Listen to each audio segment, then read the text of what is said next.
मार्गाला जा, प्रत्येकामध्ये चांगला भाव ठेवा, आपुलकी मनामध्ये ठेवा आणि महत्वाचं म्हणजे आत्महत्या करू नका.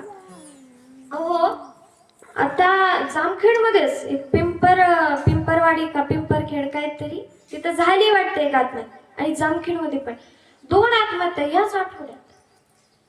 का करतात आत्महत्या? उगाच भेटलाय का हो देह? नाही.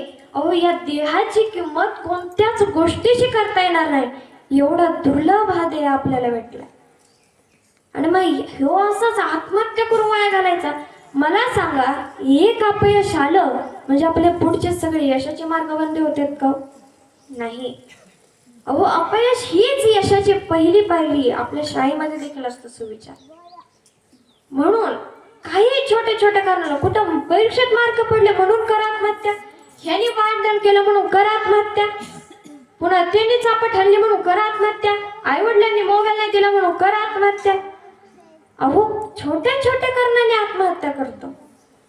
अहो हा देह आपल्याला पांडुरंग परमात्म्याने तसाच दिलाय, चांगल्या प्रकारे जगा ना. या देहाला असंच उगाच कशाला वाया लावायचे हो? अहो एक वृद्ध आजोबा होते दवाखान्यामध्ये, 80 वर्षाचं वय झालं. दवाखान्यामध्ये मात्र ते 10 दिवस राहिले आणि त्यावेळेस डॉक्टरने 10 दिवसाचं बिल काढलं त्यांचं, हे 5 लाख रुपये. 10 दिवसाचं बिल 5 लाख रुपये. त्या आजोबांच्या डोळ्यामध्ये खळखळ पाणी आलं.